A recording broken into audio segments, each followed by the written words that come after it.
Hi, my name is Lost. I'm very bad at directions. I like long naps on the beach. And I'm like 305 years old, Captain, and I have a raft full of seals.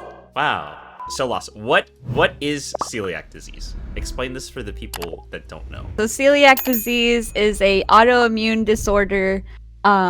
Basically, people can carry the celiac gene, but it doesn't have to activate, and it gets carried down generations. So, like, my ancestors from, like, you know, way back in the line probably had the celiac disease, but it probably never triggered for them.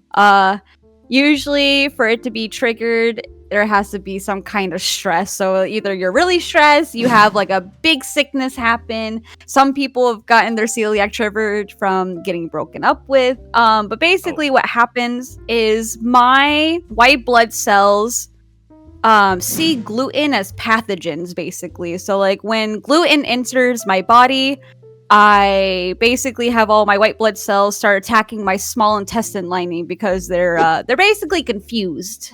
They're confused, and so they start hurting my body. It sucks. I see. So it's like friendly fire happening within. It's friendly fire. Interesting. So is it in any way related to like autoimmune diseases? Or is so basically it is an autoimmune disease. Oh, okay. Typically, sometimes, not all the time, but if you have one autoimmune disease, you might have another sometime down the line, or you just might have another autoimmune disease that you don't know of. It just happens. Like, usually people will have two autoimmune diseases back to back, vibing with each other. I see.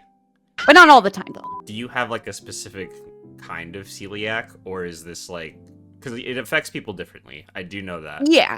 Do you have a specific type, or is it just kind of all under the umbrella of celiac disease, and it just affects people differently? There's no like there's no like types of celiac. It falls under like a level system, kind of. So some people can be asymptomatic. They can eat gluten and they never feel anything, but they're still doing damage to their body. A lot of people think like if you're asymptomatic, you can still eat gluten, you'll be fine. No, that's not a thing. You're still hurting your body. You're still causing damage to it. But then like there's a lot of people who have like more stomach issues. There's a lot of people like myself who have a lot of mental issues when I get gluten. There is over 290 confirmed symptoms for this. So there's a range of symptoms to choose from, basically, for the celiac. I see. And what are your symptoms, if I can ask? So mine when I first got diagnosed, I had a lot of stomach issues. Mine was like, it was just stomach pains for like 3 days. But nowadays, now that I'm gluten-free, my stomach only hurts like a little bit. Mine are more mental. Like mine, I get like really bad anxiety, really bad depression. Basically I can't remember anything. I can't speak coherent sentences. I basically feel drunk, like super drunk or super high. And yeah, it's pretty weird. I didn't think it'd be a mental thing, but no, it's more mental for me, because I don't like, there's like some celiac people who like throw up and like poop themselves, and like, sure, that happens, but mine's not really more the physical symptoms. Mine's more the gluten ataxia and like the mental symptoms and shit. So yeah, it's a vibe, you know? Totally. It's a vibe. So right now, as someone with celiac, what are your favorite foods at the moment? Ooh, okay. So there's this one company. They're called they're in my fridge right now. I think they're called Feel Good. They have mozzarella sticks. Ooh. And like they're so good. Like I know they're not like a real like pulled cheese kind of mozzarella stick, but honestly, I'll take anything nowadays, okay? Yeah, like I know a lot of people are like, "Oh my god, I can't believe you're eating that processed junk." It makes me feel happy. But like, god, it's just like that. Fries have been a big thing. Like basically now I've been finding my comfort foods and remaking them into gluten-free. Like I can have brownies, I can have like loaded cheese fries. I can make beer cheese with gluten-free beer. Like, I can use, like, almost everything at my disposal nowadays. And, like, I can make, like, potato soup. I can make chili. I can do so much now. And even, like, bread. Yeah, cook husband OP for sure. But, like, even, like, bread nowadays, So like, the cook when I husbands. first started, there was not that good of bread. But honestly, now I found pretty good bread. And I want to get a bread maker so I can make bread. Yay, bread. Next question, another lost question. Oh, wait. Who are some of your favorite VTubers? Wow, that's a lot of people. Okay, so Kobo's one, that's for Base. sure. Base. I'd like to say Sana, but she graduated 3 months after. Rest in peace. So you coincidentally. But do she's doing really well now. She's having like art exhibits now. I like Jaden's story. I saw you in Hall. Me? No, stop. Yeah. No, stop. Stop. I like watching you. Stop. You're funny.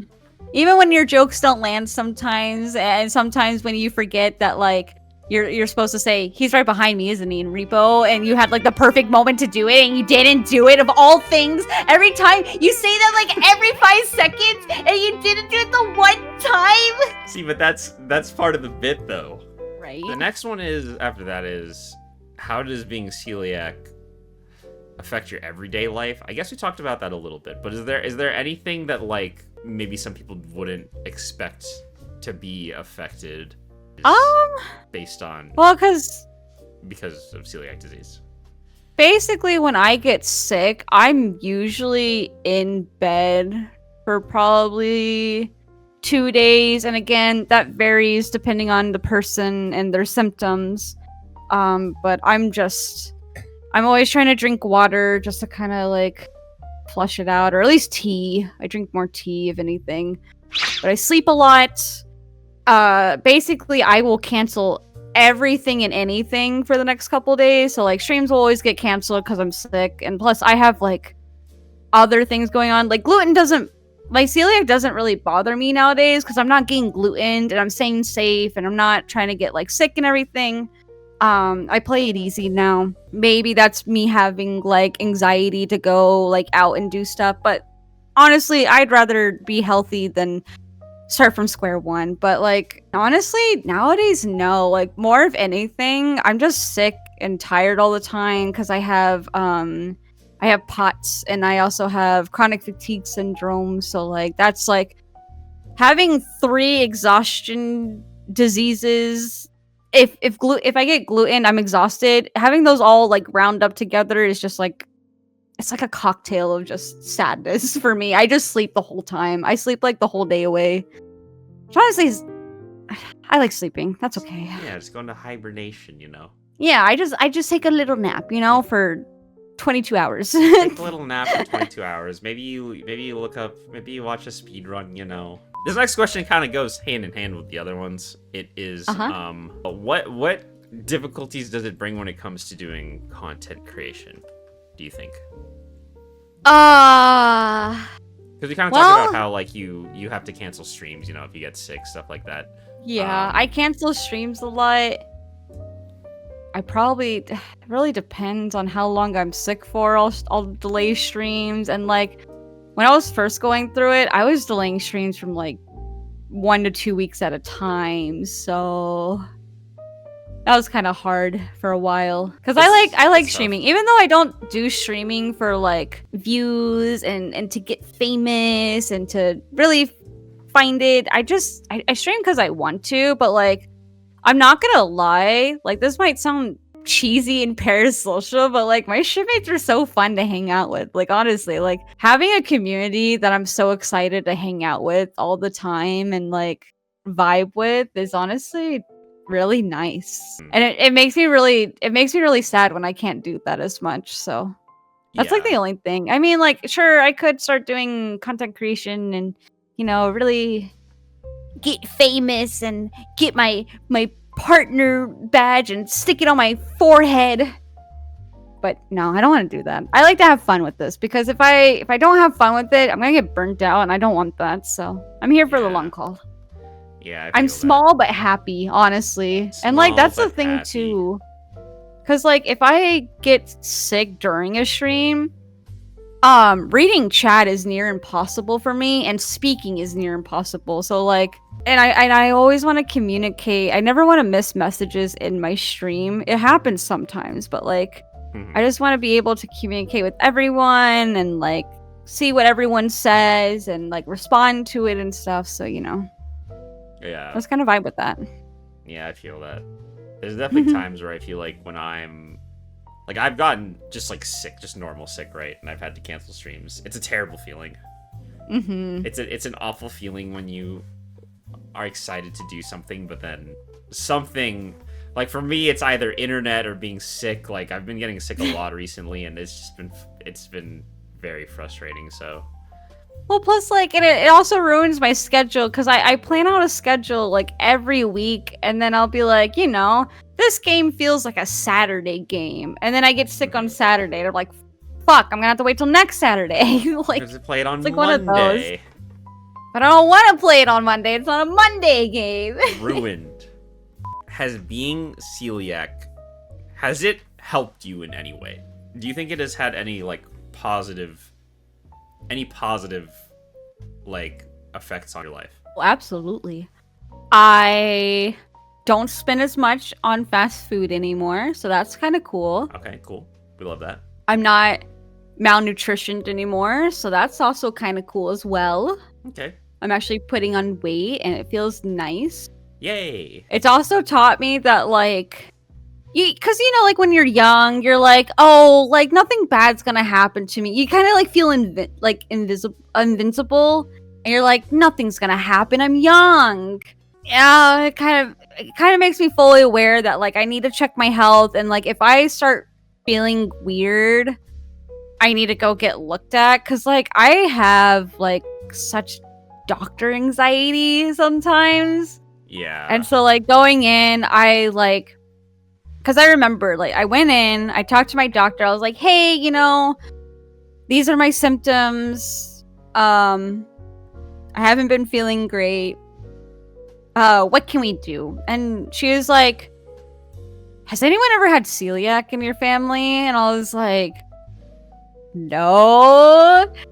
And then she was like, because I was like, well, like, my aunt has Crohn's disease, but, like, that's all we really have in my family. And then I got my blood test done, and then I have celiac. But for you to get like a full confirmation, you should always do an endoscopy. If your doctor ever says anything against it, please go see another doctor. You need the endoscopy. The blood test can only do so much. But I did my endoscopy, and then they're like, yeah, you have celiac. And then I'm here. But it taught me, like, so much. It taught me, like, you know, people do care about me. People do want me at things, and they will try to, like, you know, make accommodations. Like, it taught me I need to, like, take care of myself. It taught me I'm gonna have bad days. I'm gonna have good days. I just need to take it at my own pace, at my own leisurely. And, yeah, honestly, I just go with the flow nowadays. Pun fully intended. As someone who obviously went through it, what advice would you have for someone who was recently diagnosed with celiac? Oh, I was just thinking, like, you're gonna ask this. My advice. Be predictable. A little. My advice for if you just got celiac disease is have your mourning period. Mourning is normal.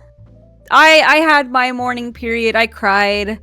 I thought the worst. I thought my life was over. I thought my life would never be the same. I literally looked at fast food places and cried about how I couldn't have Arby's anymore. Like, have your mourning period. Sorry, yeah, I love their judge. mozzarella sticks. They're kind of being. I never ate anything else there besides their mozzarella sticks. But, like, have your mourning era.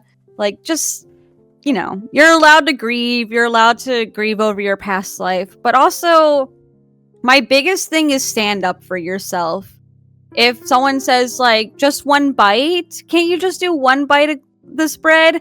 tell them no, and it hurts you. Because the thing with celiac disease, if you keep eating gluten, over time, you're going to make your body worse, and you are more likely to get cancer if you keep eating gluten, like stomach cancer, intestinal cancer, anything. Just take care of yourself. Like, be your biggest advocate, whether it's in the doctor's office, with your family, with your friends. Be your advocate, because like no one else is gonna really speak for you, because they just don't know what you're going through. Like, I don't think people really understand that, like, I need, like, it's not just a stomach ache. Like, there's so many people that like think like, oh, are you just gonna have a little tummy ache, you'll be fine. Like, people, for some reason, people correlate that like celiac disease is like being like lactose intolerant. Like, be like, oh, I just, I get a stomach ache and then I'm fine. That's not it. You're damaging your body over time, and that's not the vibe, besties. It's not. But just stand up for yourself. And like, there'll be so many people who think like celiac is like, oh, they didn't have this when I was younger. Celiac's been discovered since the 1940s. Actually, it's been discovered since ancient Roman times, but they thought it was water that did it. But like, bro, just take care of yourself. I'm rambling a little, but like, No, you can ramble. This is your space to ramble. Advocate for yourself, because there's so many people that will be like, hey, like I baked you like gluten-free dessert, or I made you gluten-free food. You gotta ask them, be like, how did you make it?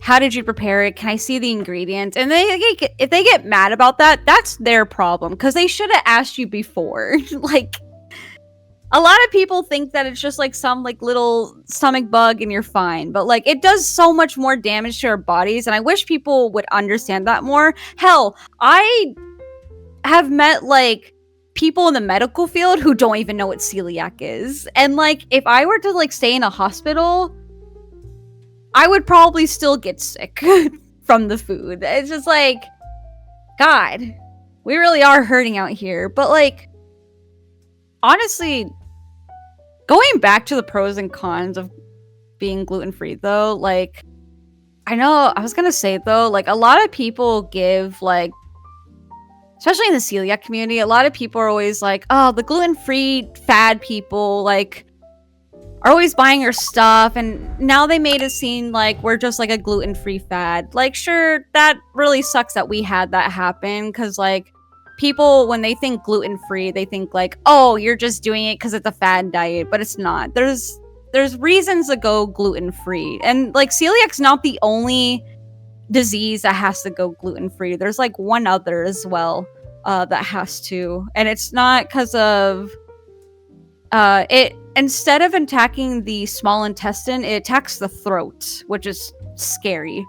But literally, like, honestly, a pro from those gluten-free fad people is I got more food, because like if I were diagnosed with this like 20 years ago, 30 years ago, back then, like back in like probably like the 90s, the early 2000s, fuck, even in the 2010s, there was no food for us. I would literally have to pack my own lunches. I would have to like make everything from scratch. But now I can buy like pizza, I can buy like mozzarella sticks, I can buy I have like these mac and cheese balls that are really good. Ooh. It's good shit. There's a lot of things. I have like cookies I can buy. I have chips I can buy now. I have like these like gluten-free versions of Lay's, or not Lay's, Pringles, because Pringles aren't gluten-free for some fucking reason. I don't get it. It's just literally potato chips, but I don't question. But yeah, there's my pros and cons, and there's my advice. That's good. That's good. And who knows, maybe someone that will hear this and it'll be important to them, you know?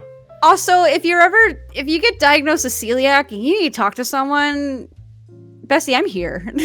Just message me. Just be like, hey, I saw you. I also have celiac. Can you give me any like good brands? Oh, I got you. If you could pick one food that you're allowed to eat without repercussions, what would it be? Shake Shack burger. Shake Shack burger? Really?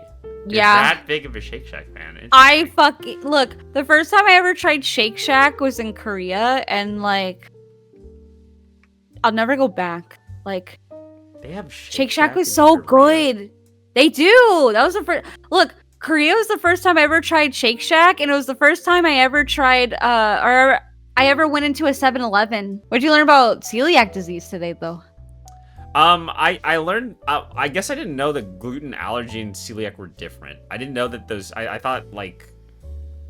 I thought one meant the other, if that makes sense. Oh. Yeah, no. Yeah, I learned about that. I also learned that you can eat more foods than I thought you could, I guess. Yep. Which is definitely good. Which I'm happy Now, to see. nowadays, almost anything I've eaten before can be made gluten-free, which is really nice. Like, there used to be this one place I used to go to, and I would get this thing. It's basically fries, mac and cheese, pulled chicken with hot sauce and ranch. Ooh, that sounds good. Right? That sounds And really good. I want to eat that. It's so good. And like, I was missing that for the longest time because I would get it so often from that place. And I finally learned how to make it gluten-free, and oh god, it's so filling. I love it so much. Yay. Well, I guess I didn't know that people poop themselves sometimes. Educate more. Lost, be a teacher in your field. Listen, one last thing before we leave. I'd like to say that I always feel like I bother people with talking about my disease so much, but like, I need people to realize that like, I'm here to educate people in like what I have, especially for like my shipmates. You know, my community is like, you know, if I'm gone for 3 days, they're gonna wonder. So I had to like basically educate. But like, if you ever feel like someone in your family is like talking too much about their diseases, it makes it their personality. You gotta remember that they're probably going through something and they need like some kind of outlet, you know? Yeah. We always need an outlet to talk about like our stuff. Cause you know, like, you can talk about how your ex-boyfriend's so shit and you keep going back to him, and I had to hear that 8 times, but me talking about my celiac disease is such a bore and so much. It always makes you sad. I'm just saying, there's I would never think that about anyone. Like, I know that like some people go through shit and life's hard, and I think the least you could do for people is be there for them, you know? Remember to be kind, because sometimes, you know, those people have to deal with a lot, and, you know, you never know what's gonna happen. So be kind. Yeah. That's all, yeah.